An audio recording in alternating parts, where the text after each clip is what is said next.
मेरे प्यारे मित्रों, आप सभी का मंजूचंद क्लासेज यूट्यूब चैनल पे स्वागत है। और हम पिछले कुछ लेक्चर में जो फिजिक्स का चैप्टर जो हम प्रकाश का परावर्तन टॉपिक पढ़ रहे थे, उसको अगले 4-5 वीडियो में इसके बारे में हमने पढ़ाई कर लिया है। तो इसके बाद ये हम इसका ऑब्जेक्टिव यानी प्रकाश के परावर्तन से जितना रिलेटेड ऑब्जेक्टिव प्रीवियस ईयर में पूछा गया है और जो संभावित है वो सभी का कलेक्शन करके लाए हैं। तो चलिए शुरू करते हैं आज का क्लास। आज का लेक्चर जो ऑब्जेक्टिव पे है प्रकाश का परावर्तन। याद रखिए प्रकाश का ये चैप्टर नंबर 10 यानी आपका जो एनसीईआरटी है, एनसीईआरटी का चैप्टर कौन सा है? 10 में है प्रकाश का परावर्तन और अपवर्तन। तो हमने एक पार्ट प्रकाश का परावर्तन का हमने चीजें कर लिया है। प्रकाश का परावर्तन का थ्योरी हमने कर लिया, कम से कम 5 या 6 वीडियो इसके लिए अपलोड हुआ है। आपके काफी विस्तार से बताया गया। अगर वो पांचों वीडियो आप देखे होंगे, 5 या 6 वीडियो है वो देखे होंगे, तो इसमें एक भी क्वेश्चन नहीं है जो आप नहीं बना सकते। फिर भी हम बता रहे हैं कि कैसे ऑब्जेक्टिव क्वेश्चन रहे तो उसको टैकल किया जाएगा, कैसे हम चीज़ों को याद करेंगे। अगर कुछ चीज़ें याद नहीं भी है तो ऑब्जेक्टिव क्वेश्चन का ऑप्शन ऑप्शन देख के हम कैसे उस चीज़ों को बना लेंगे। चलिए शुरू करते हैं। पहला क्वेश्चन है कि एक अभिसारी किरण पुंज समतल दर्पण पर आपतित होती है तो परावर्तित किरण पुंज होगा अपसारी अभिसारी समांतर। अब देखिए एक क्वेश्चन थोड़ा सा सोचने वाला क्वेश्चन है, मतलब थोड़ा सा आप सोचिएगा तो इसका आंसर आ जाएगा। ऐसे रटा रटाया कहीं आप इसका आंसर नहीं पढ़े होंगे। बोल रहा है कि एक अभिसारी किरण पुंज, हम आपको जब पढ़ा रहे थे तो हमने बोला था कि एक होता है कि किरण, एक हमने आपको बताया था किरण जिसको बोलते थे रे। रे बोलते थे कि कोई एक लाइट है तो ये डायरेक्शन जो एरो का डायरेक्शन है इसको रे बोलते हैं। लेकिन जब हमने पढ़ाया था किरण पुंज पढ़ाया था जिसको हमने बोला था आपको बीम यानी रे बीम यानी बीम, किरण पुंज यानी बीम। तो आपका किरण पुंज क्या होता था कि ये 3 तरीके से था। किरण पुंज हमने बोला था 3 तरीका का। एक है जब आपका कई डायरेक्ट रे, आपका जब सभी रे एक समूह में चल रहा हो, अगर समूह में चल रहा हो तो समूह में जब चलेगा तो इसको, अगर वो समानांतर है तो इसको बोलेंगे समानांतर किरण पुंज। समानांतर समानांतर किरण पुंज, ठीक, समानांतर किरण पुंज। जब एक आपका कि कोई एक सोर्स है और सोर्स से कई आपका निकल रहा है तो इसको क्या बोलेंगे? इसको अपसारी बोलेंगे। यानी ये अपसारी किरण पुंज था, अपसारी किरण पुंज। और जब कई जगह से आके एक जगह अगर वो टर्मिनेट कर रहा है, एक जगह आ रहा है, तो इसको बोलेंगे अभिसारी किरण पुंज। अभिसारी किरण पुंज हमने 3 तरीका का बताया था। कौन? समांतर किरण पुंज, अपसारी किरण पुंज, अभिसारी किरण पुंज। के समानांतर में क्या था? जितना रे होगा यानी जितना किरण होगा एक दूसरे के समानांतर होगा। अपसारी में क्या होगा कि एक बिंदु सोर्स से निकलेगा और वो फैलेगा, तो अपसारी हो गया। अभिसारी में क्या होगा? अलग अलग जगह से आके एक जगह अभिसरित होगा। यही आपका 3 बीम था। इसी से क्वेश्चन आपका पूछा हुआ है, जो क्वेश्चन नंबर 1 है। पूछा कि अभिसारी किरण पुंज। देखिए पहला क्वेश्चन क्या है कि एक अभिसारी किरण पुंज यानी एक अभिसारी किरण पुंज समतल दर्पण पे आपतित होती है तो परावर्तित किरण पुंज कैसे होगा? यानी एक समतल दर्पण है कि अगर आप पे आ रहा है, आप मतलब एक किरण आ रही है, तो जो अभिसारी किरण पुंज है तो परावर्तन के पश्चात भी वो अभिसारी किरण पुंज होगी। क्या होगा? अभिसारी किरण। सेकेंड देखिए, किसी समतल दर्पण का आवर्धन होता है। आपको समतल दर्पण जब हम आपको थ्योरी पढ़ा रहे थे तो आवर्धन बराबर क्या बताए थे? H plus H, H dash बटा एच। यानी आवर्धन बराबर हमने आपको बताया था कि एम बराबर एच बटा एच। यानी ए क्या है? प्रतिबिंब की ऊंचाई, प्रतिबिंब की ऊंचाई, और ए क्या है? वस्तु की ऊंचाई, वस्तु की ऊंचाई। तो एम बराबर जो होता है एच डैश बटा एच। बोला समतल दर्पण द्वारा आवर्धन होता है, तो हम आपको बताए थे कि समतल दर्पण जब होता है तो उसका आवर्धन क्या होता है? समतल दर्पण का आवर्धन 1 होता है। अब कैसे 1 होता है ये देख लीजिए। आपको समतल दर्पण में क्या बताए थे कि समतल दर्पण जब है तो उसमें जो समतल दर्पण का प्रतिबिंब बनेगा, जितना साइज का प्रतिबिंब होगा उस वस्तु होगा उतना ही साइज का उतना प्रतिबिंब बनेगा। यानी समतल दर्पण में हमने बताया था किसी वस्तु का प्रतिबिंब क्या बनता है, आभासी बनता है और सीधा बनेगा, और जितना दूरी पे है उतना, और जितना साइज का है उतना ही बनेगा। नहीं? जितना साइज है उतना ही, यानी वस्तु का ऊंचाई इतना है तो उसी ऊंचाई का उसका प्रतिबिंब भी बनेगा। मतलब ऊंचाई दोनों, यानी आपका प्रतिबिंब का भी ऊंचाई और वस्तु का भी ऊंचाई सेम है, यानी कट जाएगा तो यानी 1 आ जाएगा। तो m बराबर 1। आपका समतल दर्पण का आवर्धन हमेशा 1 होता है। ठीक, तो ये याद भी रखिए, जैसे बताया गया है। अधिक समतल दर्पण द्वारा बना प्रतिबिंब होता है। समतल दर्पण द्वारा प्रतिबिंब क्या होता है, आपको बताए थे कि समतल दर्पण का हमेशा प्रतिबिंब क्या होगा कि काल्पनिक होगा। क्या होगा, काल्पनिक होगा। समतल दर्पण द्वारा जो भी प्रतिबिंब बनेगा, एक तो पहले काल्पनिक बनेगा, एक क्या बनेगा, काल्पनिक बनेगा। दूसरा क्या बनेगा, बराबर बनता है, और क्या बनता है, सीधा बनता है। जो साइज का रहेगा उतना ही, और बराबर और सीधा बनता है। तो समतल दर्पण का क्या होगा, वास्तविक नहीं काल्पनिक, हाँ जी काल्पनिक बनता है। यानी ए और बी दोनों नहीं, सिर्फ काल्पनिक। ठीक, नेक्स्ट क्वेश्चन देखिए।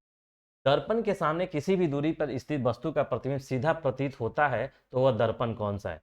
यानी दर्पण के सामने और कोई दर्पण है, यानी दर्पण मतलब वो गोलीय दर्पण भी हो सकता है, समतल दर्पण भी हो सकता है। तो दर्पण के सामने किसी भी दूरी पे, किसी भी दूरी बोल रहा है, यानी वस्तु की स्थिति कहीं भी हो, स्थिति वस्तु का प्रतिबिंब सीधा बनेगा, सीधा प्रतीत होता है तो वह दर्पण कौन सा है। तो देखिए दर्पण 3, समतल दर्पण, इधर अवतल और इधर उत्तल। आपको 3 दर्पण बताया गया था। 3 दर्पण में समतल में क्या बताए थे कि समतल में प्रतिबिंब जो होता है हमेशा क्या बनेगा, सीधा बनेगा। समतल में तो सीधा बनेगा, चलिए यहां सीधा तो मिल गया, सीधा बनेगा। अवतल में क्या होगा, अवतल में दोनों होता है। अवतल में क्या बताया था आपको, 7 कंडीशन होता है वस्तु की स्थिति, और 2 कंडीशन में हमेशा वो सीधा प्रतिबिंब बनाता है। जब ध्रुव पे रहे वस्तु, और ध्रुव और फोकस के बीच जब वस्तु रहता है तो उसका प्रतिबिंब सीधा बनता है, यानी काल्पनिक बनता है और सीधा बनता है। यानी सीधा अवतल में भी सीधा संभव है,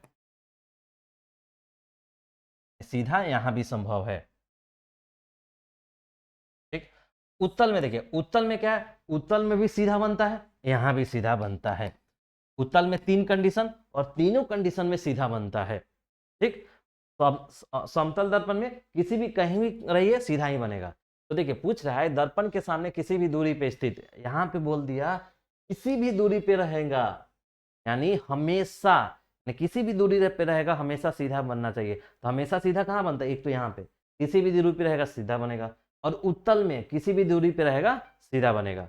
यानी 2 कंडीशन में समतल और उत्तल दर्पण में प्रतिबिंब जब भी रहेगा तो सीधा बनेगा, या वस्तु कहीं भी रहे। अवतल में क्या है, जब ध्रुव और फोकस के बीच रहेगा तभी आपका सीधा बनेगा, नहीं तो बाकी उल्टा बनेगा। इसलिए मेरा ऑप्शन क्या होगा, समतल और उत्तल दोनों को मिला के होगा, या तो समतल या, ठीक है, यही आपका तो ये होगा। चलिए अब नेक्स्ट देखिए क्वेश्चन।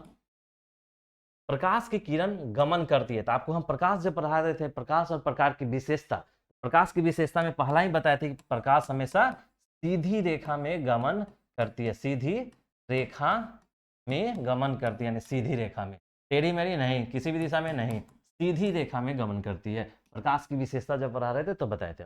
प्रकाश के परावर्तन का कितना नियम, तो 2 नियम। बहुत इजी क्वेश्चन था। प्रकाश के परावर्तन का 2 नियम। परावर्तन के नियम के निर्धारित होता है, देखिए जब हम आपको परावर्तन बता रहे थे, परावर्तन, तो परावर्तन में हमने बताया था कि एक तो आपतित किरण होता है, और ये आपतित बिंदु, इस पे एक लंब, और ये परावर्तित किरण।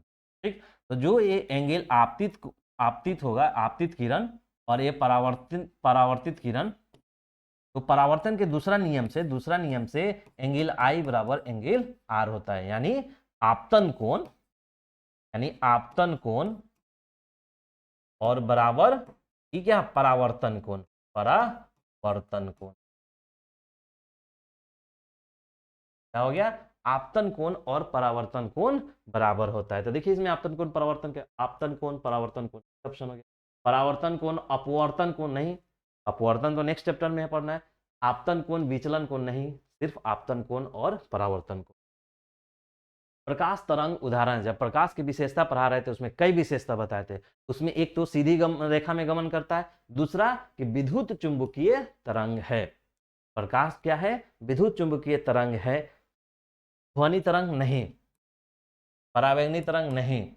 प्रकाश के बारे में हम आपको बताए थे, एक तो विद्युत चुंबकीय तरंग, विद्युत चुंबकीय तरंग है, विद्युत चुंबकीय तरंग, और दूसरा पढ़ाए थे अनुप्रस्थ तरंग है, अनुप्रस्थ तरंग है, यानी जिसको माध्यम की जरूरत नहीं है ट्रेवल करने के लिए। इसलिए बोला जाता है कि प्रकाश किसी माध्यम में भी चलता है और निर्वात में भी ट्रेवल करता है, और सबसे ज्यादा प्रकाश का चाल निर्वात में ही होता है, जो कि 3 गुना 10 के पावर 8 मीटर प्रति सेकेंड होता है। क्या होता है, 3 गुना 10 के पावर 8 मीटर प्रति सेकेंड प्रकाश तरंग है, विद्युत चुंबकीय। देखिए अवतल दर्पण में आवर्धित काल्पनिक प्रतिबिंब बनाने के लिए वस्तु को कहां रखा जाता है। अवतल दर्पण है, अवतल दर्पण में आपको क्या बताए थे, अवतल दर्पण में 7 कंडीशन होता है। अवतल दर्पण में हमने आपको बताया था कि 7 कंडीशन है, 7 स्थिति है जहां पे वस्तु रखा जाता है तो उसका विशेष प्रतिबिंब बनता है। अब उसमें से एक में हम आपको पढ़ाते समय भी बताया था कि सातों में से कोई कंडीशन पूछा जा सकता है, आपको याद रखना है। ठीक है, अवतल दर्पण में आवर्धित काल्पनिक प्रतिबिंब, एक तो क्या है, काल्पनिक बनाना है, काल्पनिक बनाना है। तो देखिए 7 कंडीशन होता है, 7 में 2 कंडीशन होता है जहां प्रतिबिंब काल्पनिक बनता है, बाकी 5 कंडीशन में वास्तविक बनता है प्रतिबिंब। दो काल्पनिक वाला कौन कौन सा है, एक तो है कि ध्रुव पे रहेगा तब, और ध्रुव और फोकस के बीच रहेगा तो जब ध्रुव पे जो रहता है उसका आकार क्या होता है, जिस साइज का रहेगा उसी साइज का बनेगा। ध्रुव पे अगर वस्तु रखिएगा तो उसका प्रतिबिंब ध्रुव पे ही बनेगा और बराबर साइज का बनेगा, बराबर आकार का बनेगा।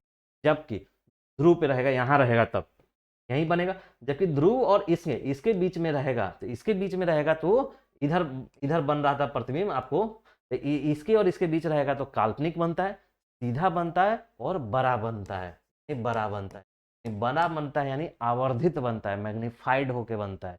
यही पूछ रहा है कि एक तो काल्पनिक होगा, काल्पनिक के लिए 2 कंडीशन, एक तो यहाँ पे या इसके बीच में कहीं भी 2, लेकिन काल्पनिक नहीं चाहिए, सिर्फ चाहिए आवर्धित भी चाहिए, यानी उसको बड़ा प्रतिबिंब चाहिए। तो बड़ा प्रतिबिंब बनने के लिए हमको फोकस और ध्रुव के बीच होना, फोकस और वक्रता केंद्र पे नहीं, वक्रता केंद्र पे बनेगा तो यहीं बनेगा और वास्तविक प्रतिबिंब बनता है, जबकि काल्पनिक पूछा है फोकस पे रहेगा वस्तु, तो इसका प्रतिबिंब बनेगा आपको अनंत पे, और वो भी वास्तविक ही होता है। वक्रता केंद्र और फोकस, वक्रता केंद्र और फोकस के बीच बनेगा तो ये बनेगा अनंत और वक्रता केंद्र के बीच, ये भी वास्तविक और उल्टा बनता है। यहाँ पे काल्पनिक प्रतिबिंब बना, काल्पनिक के लिए 2 ही कंडीशन था, या तो ध्रुव पे या ध्रुव और एफ के बीच में, तो एफ और ध्रुव के बीच में यहीं पे बड़ा प्रतिबिंब बनता है। आपको याद होगा जब हमने बताया था तो आपको यही बताया था कि यही कंडीशन का उपयोग हम सेविंग दर्पण में करते हैं। क्या है कि सेविंग दर्पण में हम इसका उपयोग करते हैं। जब आपको हम बताए थे अवतल दर्पण का उपयोग, तब हम आपको बताए थे कि अवतल दर्पण है तो ये एफ है और ये पी है और ये सी है, इसी के बीच में अगर कोई वस्तु रखेंगे तो उसका प्रतिबिंब क्या होगा, अगर ये जाएगा यहाँ पे,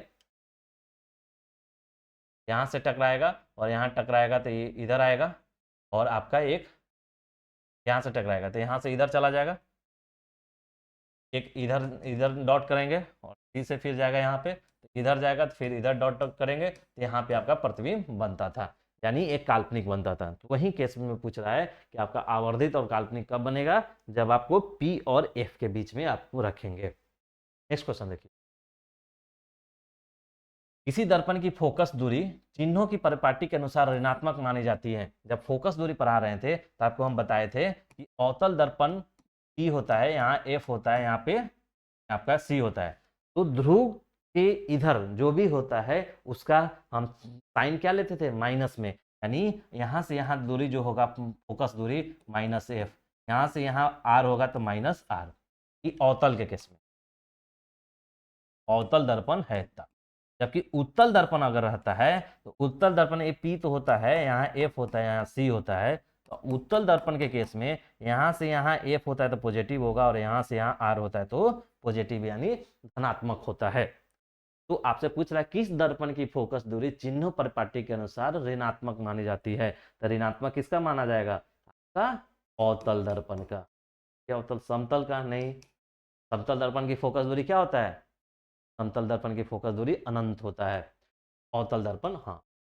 उत्तल का क्या होगा?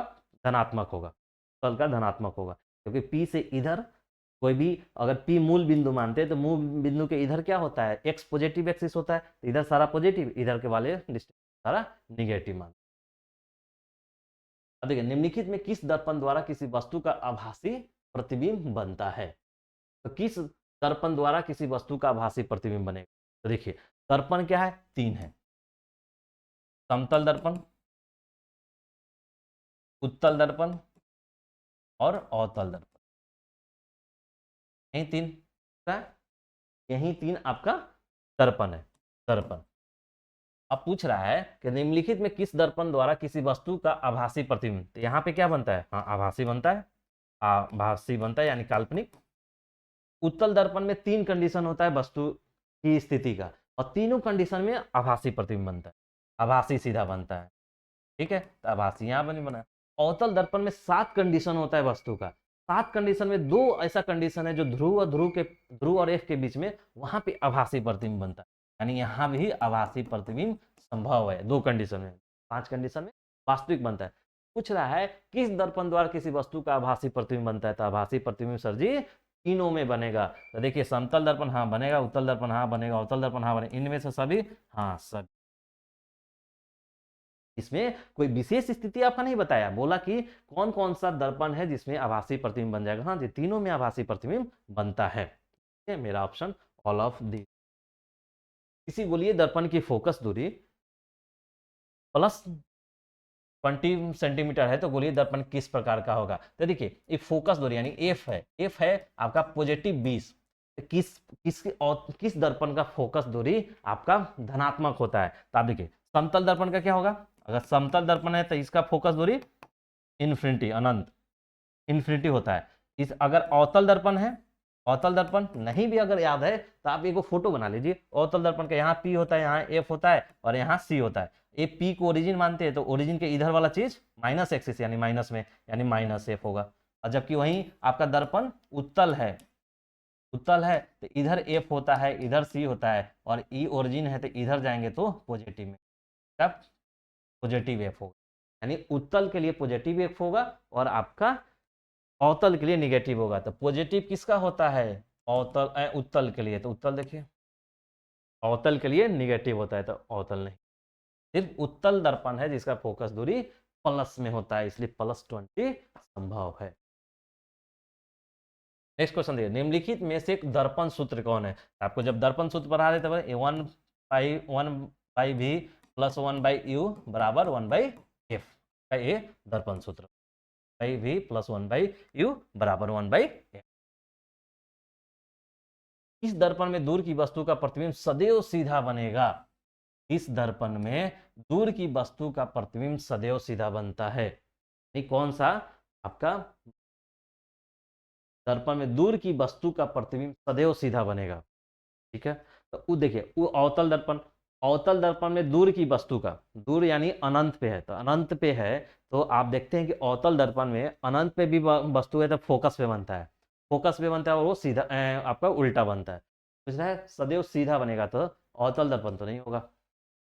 उत्तल दर्पण में क्या होता है? उत्तल दर्पण में प्रतिबिंब वस्तु P पी पे रहेगा तो पी पे बनेगा, नहीं तो पी और इधर कहीं रहेगा तो हमेशा वो सीधा प्रतिबिंब बनता है, यानी उत्तल दर्पण तो सही है।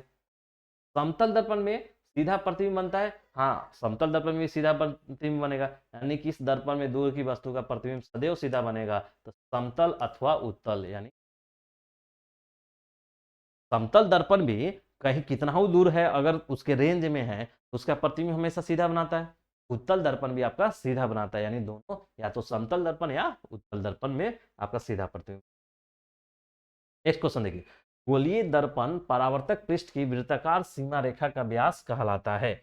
एक गोलीय दर्पण यानी एक गोलीय दर्पण है, ऐसा गोलीय दर्पण है मान लीजिए बोले तो परावर्तक पृष्ठ, परावर्तक पृष्ठ क्या है, ये वाला परावर्तक पृष्ठ है, ये वाला, इसके अंदर वाला परावर्तक परावर्तक पृष्ठ, यहीं से परावर्तन होना है, कोई भी किरण आएगा तो वृत्ताकार सीमा रेखा, मतलब मान लीजिए कि ये है, यहीं तो वृत्ताकार सीमा रेखा है, माने यहाँ पे है, यहाँ पे है, तो यहीं क्या होता है, इसका द्वारक होता है, ये गोलीय दर्पण का फोकस नहीं जी, फोकस तो इधर होता है, बड़का त्रिज्या यहाँ होता है, प्रधान अक्ष ये होता है, नहीं, परावर्तक पृष्ठ की वृत्ताकार सीमा रेखा जो होता है वृत्ताकार गोलीय दर्पण का द्वारक होता है।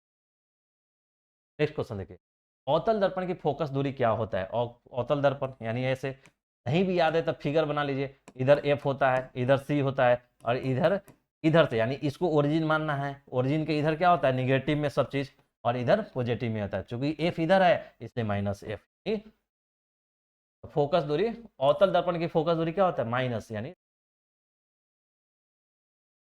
कभी बोला कभी ऋणात्मक कभी ऋणात्मक नहीं, हमेशा ऋणात्मक।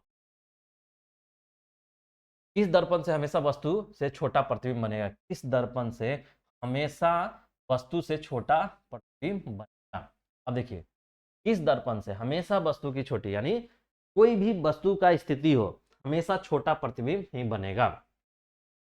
तो देखिए एक एक करके, उत्तल दर्पण में देखिए, उत्तल दर्पण में क्या होता है कि उत्तल दर्पण में तीन कंडीशन होता है, या तो एक ध्रुव पे रहे तो ध्रुव पे रहेगा, तो ध्रुव पे ही बनेगा, बराबर बनेगा, ठीक, ध्रुव से अनंत के बीच में रहे, ध्रुव से अनंत के बीच में कहीं रहेगा तो क्या बनेगा, आपका छोटा प्रतिबिंब बनेगा, सीधा बनेगा, और या अनंत पे रहे तो अनंत पे रहेगा तो और छोटा बनेगा, यानी इसमें या तो बराबर बनेगा नहीं तो छोटा बनेगा, छोटा प्रतिबिंब, ठीक है, तो इसमें तो हो जाएगा। अवतल में तो बड़ा भी प्रतिबिंब बनता है, ध्रुव एफ के बीच में बड़ा। समतल दर्पण में, समतल दर्पण में हमेशा बराबर बनेगा, छोटा तो बनेगा ही नहीं, ये नहीं होगा, ये नहीं होगा, यानी उत्तल दर्पण। समझ रहे हैं चीजों को, समझिएगा तो आपको बहुत क्लियर कट नॉलेज होगा, थ्योरी में हमने काफी डेप्थ में पढ़ाया, अगर आपने वीडियो नहीं देखे हैं तो चीजें कन्फर्म हो जाएगा आपका। कि देखिए हमने क्या बताया था कि अवतल दर्पण में 7 पोजीशन होता है, 7 पोजीशन में 5 पोजीशन में उल्टा बनता है और आपका 2 पोजीशन में सीधा पड़ता है, और उसमें है कि कई स्थिति है जहाँ पे जो वस्तु का साइज है यानी आकार होगा उससे क्या प्रतिबिंब बनेगा, यानी उससे बड़ा प्रतिबिंब बनेगा, जबकि समतल में तो हमेशा बराबर बनेगा, छोटा बनने का सवाल ही नहीं है, जितना का साइज रहेगा उतना ही साइज का समतल में बनता है। अवतल बचा आपका उत्तल बचा, हाँ उत्तल में होता है एक कंडीशन, अगर ध्रुव पे है तो समान साइज का बनेगा, जिसका जितना साइज का है उतना, लेकिन इसके अलावा दो कोई पोजीशन है तो हमेशा छोटा प्रतिबिंब बनेगा। मान लेंगे कि हाँ छोटा प्रतिबिंब कैसे बनता है, समतल दर्पण की फोकस दूरी क्या होता है, अनंत, समतल दर्पण की फोकस दूरी क्या होता है, अनंत, इसी कारण अनंत के कारण इसकी क्षमता क्या हो जाता है, कभी आपसे क्षमता पूछ दे तो, क्योंकि आप क्षमता जब पावर पढ़िएगा लेंस लेंस वाला में 1/f। अवतल दर्पण के सामने वस्तु को कहां रखा जाए ताकि प्रतिबिंब उल्टा, एक तो देखिए उल्टा, वास्तविक और समान आकार का बने, ठीक। आपको देखिए 7 कंडीशन है अवतल दर्पण में, 2 में तो सीधा बनता है तो 2 को छोड़ दीजिए, उल्टा बनने के लिए हमको क्या होना चाहिए, 5 कंडीशन, तो 5 कंडीशन कौन कौन सा है, एक बार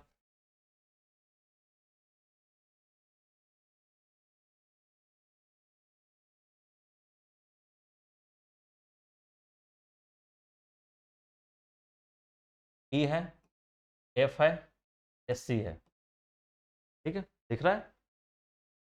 तो देखिए कंडीशन क्या क्या था कि आपको एक तो एक पी पे था एक, और इस दोनों के बीच में 2, तो इस दोनों में क्या होता है, और सीधा उल्टा सीधा प्रतिबिंब बनता है, तो इस दोनों को तो छोड़ देना है क्योंकि इसमें सीधा प्रतिबिंब बनता है, ठीक। अब देखिए, अब उसके बाद कंडीशन एक था कि एक एफ पे हो एक, इस दोनों के बीच हो 2, एक तो इस पे हो 3, इसके बाद 4, और एक आपके इधर बहुत अनंत पे, अनंत पे हो 5, 5 और 2 कंडीशन, ये 7 कंडीशन, अवतल दर्पण में ये 7 कंडीशन होता है, 2 को तो छोड़ देना है क्योंकि इसमें काल्पनिक और आपका काल्पनिक प्रतिबिंब बनेगा, सीधा बनता है, तो बोल रहा है उल्टा चाहिए, उल्टा चाहिए, ठीक है। इन सभी में उल्टा बनेगा और वास्तविक बनेगा, उल्टा वास्तविक तो ये पांचों कंडीशन में बस, लेकिन पूछा है कि समान भी बनना चाहिए, इतना का साइज का है वस्तु उसी साइज का प्रतिबिंब भी बनना चाहिए, के लिए एकमात्र कंडीशन कौन सा, कि जब वस्तु वक्रता केंद्र पे स्थित हो, वो बताए थे, जब वक्रता केंद्र पे स्थित होता है तो प्रतिबिंब उसका उसी वक्रता केंद्र पे ही बनेगा और समान आकार का बनेगा। पूछ रहा है समान आकार का बने तो वक्रता केंद्र पे होना चाहिए। जब ध्रुव पे रहेगा तो क्या बनेगा, ध्रुव पे रहेगा तो ध्रुव पे ही और समान बनेगा। लेकिन यहाँ काल्पनिक बन जाता है, काल्पनिक बन जाता है, इसीलिए काल्पनिक नहीं चाहिए हमको, वास्तविक चाहिए। अनंत पे रहेगा तो कहां बनेगा, एफ पे, और एफ पे बनेगा छोटा बनेगा। वक्रता के अंदर इसी पे फोकस पे रहेगा तो क्या बनेगा, अनंत पे और बड़ा बनेगा। पूछ रहा है समान, देखिए यहाँ बड़ा बन गया, यहाँ छोटा बन गया, तो ये भी नहीं होगा, ये भी नहीं होगा। ध्रुव पे तो इस पे काल्पनिक बनता है, तो बचा है कि ना वक्रता केंद्र। तो आप ऐसे भी देख सकते हैं, अगर आपको याद है तो डायरेक्ट मानिए वक्रता केंद्र पे स्थित वस्तु का प्रतिबिंब हमेशा वक्रता केंद्र पे और बराबर साइज का बनता है। नेक्स्ट क्वेश्चन देखिए, उत्तल दर्पण में बना काल्पनिक प्रतिबिंब होता है। उत्तल दर्पण में बना काल्पनिक प्रतिबिंब, उत्तल दर्पण में तीन कंडीशन, पी आपका या तो एक ध्रुव पे रहे, या तो ध्रुव और इधर कहीं रहे, या तीन कंडीशन, तीनों कंडीशन में क्या बनता है, सीधा प्रतिबिंब बनेगा, सीधा बनेगा, काल्पनिक बनेगा, काल्पनिक बनेगा। एक बार जब ध्रुव पे रहेगा तो बराबर बनेगा, नहीं तो बाकी दोनों केस में छोटा बनेगा। ठीक, वही पूछ रहा है उत्तल दर्पण में बना काल्पनिक प्रतिबिंब होता है, क्या होता है, तो सीधा और काल्पनिक। हाँ, और आवर्धित नहीं, आवर्धित नहीं, बड़ा थोड़ी बनता है, या तो बराबर बनेगा, बराबर या छोटा बनेगा। आवर्धित तो हुआ नहीं, बड़ा तो इस पे रहेगा तो बराबर बनेगा, नहीं तो इसके बाहर कहीं रहेगा तो छोटा बनेगा। आवर्धित ये नहीं, उल्टा और आवर्धित, उल्टा तो बनना नहीं, सीधा बनना है। सीधा एवं हास्रित ये सही है, सीधा और हास्रित मतलब छोटा, मैग्नीफाई के अपोजिट। आवर्धित नहीं होगा, वो छोटा होगा, यानी या तो बराबर होगा या छोटा होगा। तो हाँ जी, बराबर और छोटा हो सकता है। 3 नंबर। नेक्स्ट देखिए, दर्पण सूत्र का फॉर्मूला क्या, दर्पण सूत्र वही 1/v + 1/u बराबर 1/f, v 1/f। दाढ़ी बनाने के लिए कौन सा दर्पण का उपयोग किया जाता है, अवतल दर्पण। अवतल दर्पण, और भी कौन सा कंडीशन, जब हम अपने चेहरा को कहां रखेंगे, ध्रुव और फोकस के बीच, और फोकस के बीच, तब हमें कैसा प्रतिबिंब बनेगा, तब हमें प्रतिबिंब कैसा बनेगा, अब प्रतिबिंब हमें बनता है, एक तो बनेगा काल्पनिक, काल्पनिक, दूसरा बनेगा सीधा, और तीसरा बनेगा बड़ा। कि हमें हजामती बनाने के लिए यानी सेविंग करने के लिए हमें तीनों की जरूरत होता है। क्या क्या, तो काल्पनिक की जरूरत होता है, सीधा भी बनना चाहिए और बड़ा भी बनना चाहिए, तभी तो हम सेविंग कर पाएंगे। ठीक, तो ये बनता है अवतल दर्पण, इसलिए हम अवतल दर्पण का उपयोग दाढ़ी बनाने के लिए करते हैं। किसी कार के अग्रदीप, यानी अग्रदीप मतलब हेडलाइट, हेडलाइट, हेडलाइट में कौन सा दर्पण का उपयोग किया जाता है, आपको बताए थे। जब कोई गाड़ी है, गाड़ी में साइड मिरर के रूप में उत्तल दर्पण, क्यों उत्तल दर्पण, क्योंकि उत्तल दर्पण हमें दृष्टि क्षेत्र बढ़ा देता है, इसलिए बड़ा दृष्टि क्षेत्र रहेगा, यानी ज्यादा चीजों को देख पाएंगे। तो साइड मिरर में उत्तल दर्पण, यानी साइड मिरर रहेगा, साइड मिरर रहेगा तो इसके लिए तो उत्तल। लेकिन हेडलाइट में, क्योंकि हेडलाइट में हमें क्या चाहिए, हेडलाइट में हमें ऐसा दर्पण लगाना चाहिए कि दर्पण के साथ वो बीम को, यानी जो प्रकाश निकलेगा उसको लंबा करे, समानांतर में भेज दे और बहुत दूर तक भेजे। के लिए इसका कौन सा नेचर है, यानी अवतल दर्पण का ही नेचर। अगर अवतल दर्पण के फोकस पे कोई वस्तु रख दिया जाए तो उसका प्रतिबिंब यानी उसका रेखा कहाँ निकलता है, समानांतर निकलेगा और अनंत की तरफ जाएगा, यानी वही समानांतर किरण पुंज निकालने के लिए हम आपको अग्रदीप में अवतल दर्पण, ठीक है। तो अग्रदीप में किसका उपयोग करते हैं, अवतल दर्पण में, क्यों, समानांतर किरण पुंज, प्रकाश के समानांतर किरण पुंज प्राप्त करने। इस दर्पण का उपयोग पक्ष दृश्य यानी वही साइड मिरर, साइड मिरर के रूप में यूज किया जाता था उत्तल दर्पण, क्यों, क्योंकि ये दृष्टि क्षेत्र ज्यादा देता है, दृष्टि क्षेत्र बढ़ा देता है, क्षेत्र बढ़ा देता है। अवतल दर्पण नहीं, अवतल दर्पण का सेविंग में, अग्रदीप में, और समतल दर्पण का उपयोग भी कहीं कहीं कर, साइड मिरर, सोलर कुकर में ऐसे। नई कार्तीय परिपाटी के अनुसार दर्पण के सामने रखे गए बीम की दूरी ली जाती है। अगर दर्पण के सामने कोई सामने रखे बीम की दूरी, यानी ये दर्पण है और इसके सामने रखा हुआ है, इसके सामने अगर कोई बीम है तो इसका क्या लेंगे, इधर का सारा क्या होता है, माइनस में होता है, जबकि इसको ओरिजिन मानते हैं। ओरिजिन मानते हैं तो ओरिजिन के इधर सारा माइनस ऋणात्मक लेंगे। बीम की दूरी यानी बीम की दूरी यानी वस्तु, बीम की दूरी मतलब वस्तु की दूरी मानी, वस्तु की नेक्स्ट देखिए, निम्न में से किस दर्पण की फोकस दूरी धनात्मक है? तो आपको बताया है समतल दर्पण की फोकस क्या दूरी क्या होगा, इन्फिनिटी। अवतल दर्पण क्या क्या होगा, अवतल दर्पण में चूंकि इधर रहता है फोकस, इधर रहता है, इधर फोकस रहता है तो इधर पॉजिटिव होता है, तो यानी पॉजिटिव। अवतल दर्पण में क्या होगा, अवतल दर्पण में इधर फोकस रहता है, ये क्या निगेटिव, नेगेटिव। तो पूछा किस दर्पण की फोकस दूरी धनात्मक होगा, तो धनात्मक किसका होगा। नेक्स्ट क्वेश्चन देखिए, यदि किसी बीम के प्रतिबिंब का आवर्धन ऋणात्मक है तो उस प्रतिबिंब की प्रकृति क्या होगी। ये बोल रहा है किसी प्रतिबिंब का आवर्धन यानी एम, एम बराबर क्या होता है, एच डैश बाई एच। अगर एम ही अगर निगेटिव है, एम क्या है बोल रहा है निगेटिव, निगेटिव यानी ऋणात्मक है तो उस प्रतिबिंब की प्रकृति क्या होगा। अब देखिए अब कैसे इसको बनाएंगे। अगर आपको मालूम है, अगर थ्योरी आपने देखा है वीडियो तो हमने वहां पे डायरेक्ट बताया है, लेकिन अगर आपको दिमाग काम नहीं कर रहा है तब देखिए कैसे। मान के चलिए ये अवतल दर्पण है, ठीक। अवतल दर्पण में एच, एच तो हमेशा ऊपर रहता है, यानी एच, एच यानी क्या है, वस्तु की हाइट तो हमेशा ऊपर रहेगा, और ऊपर रहेगा तो यानी पॉजिटिव रहेगा, एच तो हमेशा पॉजिटिव होगा, कि हमेशा वस्तु क्या है, वस्तु लाइन के ऊपर रहेगा यानी वाई एक्सिस में, तो हमेशा पॉजिटिव। एच डैश कभी पॉजिटिव होता है कभी निगेटिव होता है, अब हमको एम निगेटिव चाहिए यानी एच डैश निगेटिव चाहिए। डैश निगेटिव होने के लिए क्या होना चाहिए, नीचे प्रतिबिंब बनना चाहिए, और जब नीचे बनेगा तो क्या बनेगा, नीचे बनेगा तो वास्तविक होगा और क्या होगा। फिर सीधा किधर बनता है, इधर बनता है, इधर बनता है तो देखते हैं वो सीधा होता है प्रतिबिंब और आभासी होता है, जबकि इधर जितना प्रतिबिंब बनेगा इस डायरेक्शन में हमेशा वास्तविक और उल्टा होगा, वास्तविक और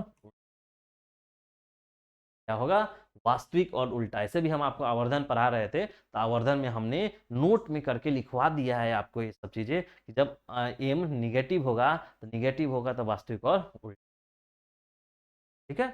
आपको वहां अगर थ्योरी नहीं पढ़ा है तो थ्योरी में थोड़ा सा जाके पढ़िए, और वीडियो जो थ्योरी का है उसको देखिए, आपको देखेंगे तो आपको काफी क्लियर हो जाएगा कि वहां पे हमने नोट में लिखवा दिया है कि एफ अगर एम अगर निगेटिव में है तो प्रतिबिंब वास्तविक और क्या बनेगा।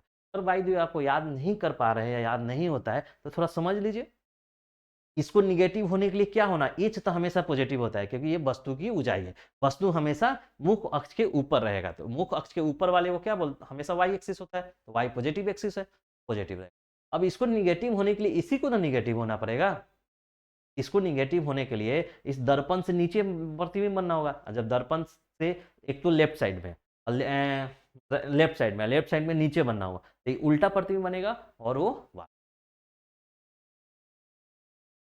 दंत विशेषज्ञ किस दर्पण का उपयोग मरीजों के दांतों का बड़ा प्रतिबिंब देखने के लिए करते हैं, तब किसका करते हैं, आपको अवतल दर्पण का। समतल दर्पण नहीं, क्योंकि तो बराबर प्रतिबिंब देखता है, जितना बड़ा है उतना, जबकि हमको क्या देखना है, बड़ा प्रतिबिंब देखना है। चलिए अवतल दर्पण में होता है, उत्तल दर्पण में क्या होगा, एक काल्पनिक प्रतिबिंब दिखाता है और बराबर या ना तो छोटा दिखाएगा, इसमें भी बड़ा नहीं बनता है, या तो बराबर नहीं तो छोटा यही बनाएगा, बड़ा तो प्रतिबिंब बनाता ही नहीं है उत्तल दर्पण, ये भी यूज नहीं करेंगे, ये भी यूज नहीं करेंगे, हाँ इसमें तो बड़ा बनता है, बड़ा ध्रुव और फोकस के बीच ले जाएंगे तो बड़ा प्रतिबिंब बन जाएगा, ठीक। तो आपको ये बड़ा प्रतिबिंब, एक प्रयोग में अवतल दर्पण द्वारा किसी बीम का प्रतिबिंब एक पर्दे पे प्राप्त किया जाता है, दर्पण की फोकस दूरी को निर्धारित करने के लिए प्रयोक्ता को मापने की जरूरत होगा।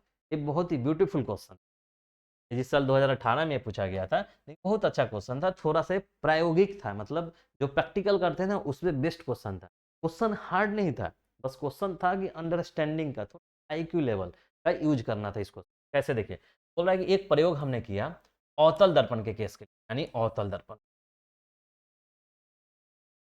इधर एफ होगा, इधर किसी बीम का प्रतिबिंब एक पर्दे पे प्राप्त किया जाता है, तो देखिए पर्दे पे किसका प्रतिबिंब प्राप्त होता है, वास्तविक प्रतिबिंब, जो भी वास्तविक प्रतिबिंब होगा उसी को वास्तविक प्रतिबिंब का ही, वो ही हम पर्दे पे प्राप्त कर सकते हैं। वास्तविक प्रतिबिंब, तो एक तो हमें वास्तविक प्रतिबिंब मालूम चल गया। वास्तविक प्रतिबिंब, तो वास्तविक प्रतिबिंब कहाँ बनता है ये देख लीजिए, आप सोचिए वास्तविक प्रतिबिंब कब बनता है? जब उत्तल दर्पण में तो वास्तविक बनता नहीं है, काल्पनिक बनेगा। और आपको समतल दर्पण में भी काल्पनिक बनेगा, यानी दर्पण अवतल होगा। ठीक, अब देखिए इसका भी जरूरत नहीं है, जरूरत तो बस जो चीज है वो देखिए, दर्पण की फोकस दूरी प्राप्त करने के लिए हमको अगर फोकस दूरी यानी एफ निकालना है, प्राप्त करने के लिए प्रयोक्ता को क्या मापने की जरूरत होगी? तो देखिए यहाँ तो बोल रहा है हमको दर्पण सूत्र का यूज करना था, 1/v प्लस 1/u बराबर 1/f। अगर ये फॉर्मूला है हमारा और हमें पूछ रहा है कि आपको प्रयोक्ता को मापने, हमको फोकस दूरी निकालना है, यानी ये फोकस दूरी आपको निकालना है। फोकस दूरी मापने के लिए हमें क्या क्या मालूम होना चाहिए इस फॉर्मूला में? एक होना चाहिए v और एक होना चाहिए u। v क्या होता है? प्रतिबिंब की दूरी, और ये वस्तु की दूरी। दो चीज हमको मालूम होना, तो हम फोकस दूरी निकाल लेंगे। तो इसी दोनों को मालूम होना चाहिए। तो देखिए प्रतिबिंब की दूरी और वस्तु की दूरी, देखिए दर्पण तथा बीम की दूरी, u क्या होता है? दर्पण तथा बीम की दूरी। और थोड़ा सा समझिए, बहुत मतलब टेक्निकल क्वेश्चन था, बहुत इजी, लेकिन बहुत इजी अगर समझ रहे हैं तो बहुत इजी। जैसे देखिए ए आपका P है, F है और C है। मान के चलिए प्रतिबिंब बीम यहाँ पे है आपका, यानी बीम यहाँ पे है, यानी कोई वस्तु रखा हुआ है A और B यहाँ पे, तो यहाँ से यहाँ का दूरी U होगा। तो क्या ये दूरी क्या है? आपको मिरर यानी दर्पण से वस्तु की दूरी। तो देखिए दर्पण तथा बीम के बीच की दूरी यही तो U है। U हमको U चाहिए यहाँ पे, तो U निकालना यानी A भी निकालना होगा। मान के लिए इसका प्रतिबिंब कहीं बना, इसका मान के चलिए गया यहाँ काट। देखिए अब क्या है कि हमको क्या चाहिए, भी और यू चाहिए। ठीक, तो अब ये तो मानिए जो ए बना हुआ है, अब मानिए पी है और ये एफ है और ये आपका सी है। अब मानिए कोई प्रति हम यहाँ पे बीम रखा हुआ है ए और बी, ए और बी यहाँ पे बीम रखा हुआ है। तो बीम का यही दूरी जो दर्पण से और बीम का जो दूरी होता है यही तो यू होता है ना। तो देखिए दर्पण तथा बीम के बीच की दूरी ए यू, हमको तो यू चाहिए एफ निकालने के लिए। ठीक है, अब मानिए प्रतिबिंब का कहीं इसका वस्तु का कहीं प्रतिबिंब यहाँ बन गया, तो ये प्रतिबिंब जहाँ बना और वहाँ दर्पण से ये दूरी क्या होता है? भी होता है। यहाँ पे हमको भी चाहिए, भी चाहिए। तो दर्पण तथा पर्दा के, अब देखिए प्रतिबिंब के बीच यहीं पे प्रतिबिंब बन रहा है, यानी यहीं पे पर्दा लगाया गया होगा, अभी तो वहीं पे प्रतिबिंब बनेगा। यहीं तो यहीं, यानी पर्दा और दर्पण के बीच की दूरी हो गया, यानी दर्पण तथा पर्दा के बीच की दूरी क्या हो गया? भी। अगर हमको यू मालूम है, भी मालूम है, यू मालूम है, भी मालूम हो गया, तो एफ नहीं मालूम निकल गया। नहीं बोल रहा है इस क्वेश्चन में कि एफ निकालने के लिए हमको यू और आपको एफ चाहिए, यू और भी चाहिए, और ये दोनों निकलेगा कहाँ से? तो दर्पण तथा पर्दे के बीच की दूरी और दर्पण तथा बीम की, ए और बी दोनों होगा। समझे क्या सही होगा? दोनों आंसर आपका सही होगा। बहुत अच्छा क्वेश्चन, यानी थोड़ा सा सोचने वाला क्वेश्चन। चलिए नेक्स्ट क्वेश्चन देखिए।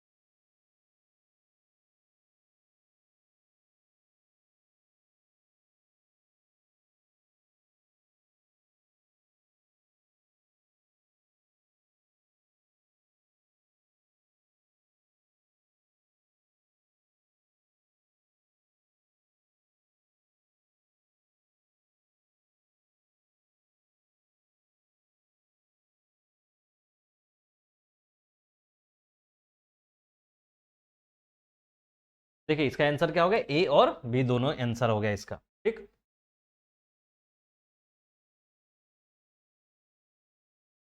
चलिए नेक्स्ट क्वेश्चन देखिए। नेक्स्ट क्वेश्चन में क्या है, निम्नलिखित में कौन कौन उत्तल दर्पण की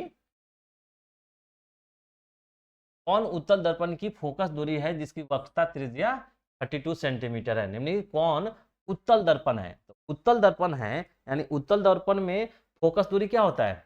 एक तो पहले तो फोकस दूरी उत्तल दर्पण का क्या होगा? उत्तल दर्पण का पॉजिटिव होगा। ठीक, जिसकी वक्रता त्रिज्या यानी वक्रता त्रिज्या आर दिया हुआ है 32, तो एफ बराबर क्या होता है? r/2 होता है, r/2 32/2 यानी 16। 16 तो इसका 16 सेंटीमीटर है, तो 16 सेंटीमीटर होगा, 16 सेंटीमीटर होगा। और वो भी क्या होगा? पॉजिटिव या निगेटिव? उत्तल दर्पण है तो उत्तल दर्पण का फोकस हमेशा पॉजिटिव होता है, यानी 16 सेंटीमीटर पॉजिटिव में, निगेटिव में नहीं। यही अवतल दर्पण रहता तो ये निगेटिव में होता।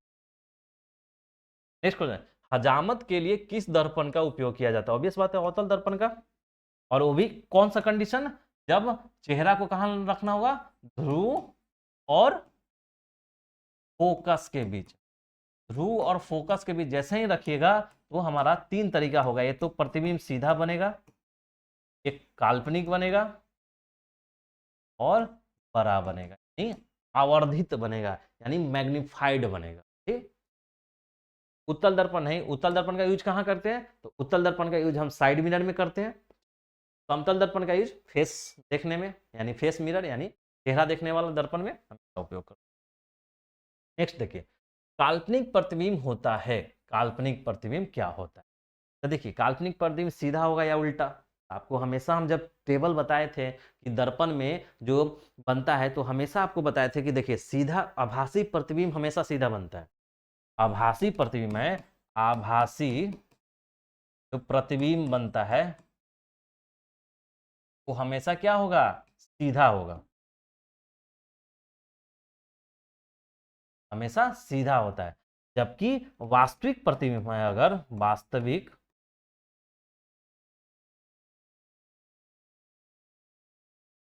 अगर वास्तविक प्रतिबिंब है, ये क्या बनेगा, ये उल्टा बनेगा। तो काल्पनिक प्रतिबिंब हमेशा होता है, काल्पनिक प्रतिबिंब क्या होगा, सीधा। उल्टा कौन होगा, तो उल्टा हो जाएगा तो वो वास्तविक। ठीक, वास्तविक हो। ठीक, ये याद रखिएगा कि वास्तविक हमेशा सीधा प्रतिबिंब हमेशा आभासी होगा और उल्टा प्रतिबिंब काल्पनिक वास्तविक हो।